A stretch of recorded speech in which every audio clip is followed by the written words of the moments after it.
happy, safe, and well, and having a good week. I had such a hectic week. I had to move house. This is my new house. I absolutely love it. I also had to get a root canal yesterday, so I was in a lot of pain throughout the day. And I had to unpack and all that stuff, so I've been super busy, but I wanted to do a video anyways, even if it's just a short one. And at the end, I'm going to try and show you how to do this hairstyle, 70s inspired hair. Absolutely love it. It's super easy and I'm awful at hair, so if I can do it, anyone can. Today I'm just going to talk to you about other ways to measure progress besides using a scale. If you're someone like me, I used to constantly get on a scale and I was constantly discouraged, especially if I didn't lose any weight or if I only lost 0.7 of a pound or 1 pound, it was never good enough. And I would often look back on what I had done the previous week and label it all as bad, or I wasn't working hard enough and I needed to do better. And sometimes that would lead me to fall into bad habits again, because I would kind of beat myself up for what I was eating and what I was doing, and I would often shame myself, and I was discouraged even if I had lost 1 pound. But 1 pound wasn't enough because I had lost 5 pounds 1 week before. So I would always compare it to my past, and I would always kind of shame myself and make it seem like I wasn't doing good enough. A scale can only tell you half of the story, and there's way more variables to it. It's kind of like going to the gym and basing your progress only off of how much weight you're lifting, when there are so many other variables that go into it.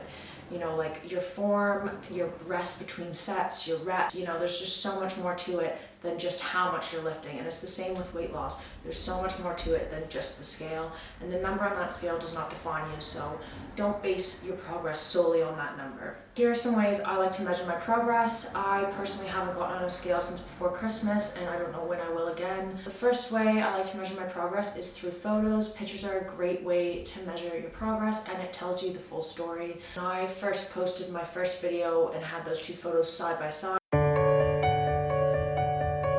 I had no idea how much my body had changed until I had seen those two photos together, and I was amazed. If someone had told me that I had made that much of a change and that much of a difference, I probably wouldn't have believed them. And from basing off of what I'd lost on the scale, I wouldn't have thought that the difference was so big. Progress photos are a great way to measure your progress. It's a great way to see your body changing, not just mentally but physically, the changes in your face, how happy you are, the smile. Take as many progress photos as you can, even though it might be uncomfortable right now, or you might feel weird taking them, or you might feel like down about yourself. Take photos, because you're going to want to see the difference, especially like 2 months from now or a month from now or even a week from now, when those little changes come into play, because seeing the difference in photos can really be a lot more motivating than the difference on the scale. Your weight fluctuates, and also muscle weighs more than fat, so sometimes the changes in your body aren't so much weight-based. You could be gaining weight but slimming down. Even if you might feel uncomfortable taking photos now, no one else has to see them. You don't have to post them to your Instagram. You don't have to show family or friends. It can just be for you and your own way to measure your progress. The second way is using a measuring tape. I love using a measuring tape. Again, you can't actually see the whole story when you just use a scale.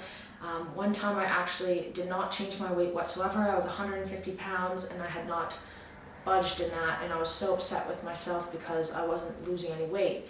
But when I did my measurements, I'd actually put 2 inches on my hips and I'd lost 3 inches on my waist. So, a measuring tape can really show you a difference that a scale can't, especially where muscle weighs more than fat. You're not going to be able to see those differences on the scale, but you can see them when you measure yourself. So using a measuring tape is way better, way more motivational. Using a measuring tape is a really good way to measure your progress.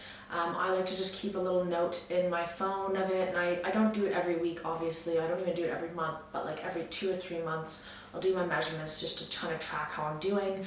I'm not obsessed with tracking my progress. Like I've said before, I'm happy where I am now.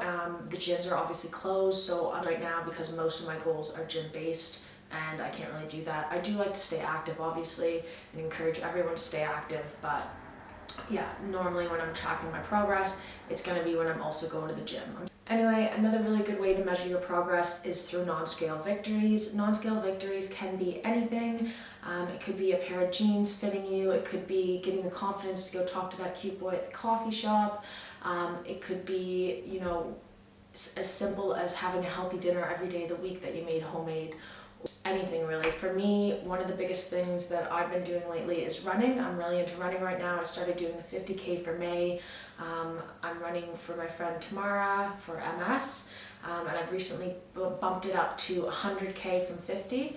So one of the ways I measure my progress now is by, following my pace and trying to get a better pace as I go running. I might try and up my run shortly, like add more kilometers to it. I'm not really sure, but right now I'm just basing it off, my pace, and that's how I measure my progress. So when I get my pace a little lower, I always feel a little better about it. I always feel like I've hit a goal, a lot more motivated to keep running and keep doing better. So that's another example of something that could be a non-scale victory. Just doing stuff that doesn't involve the aesthetic side. It's not all about how you look, it's about how you feel, and how you feel is so much more important than how you look anyways. So focus on that stuff more so than just the scale.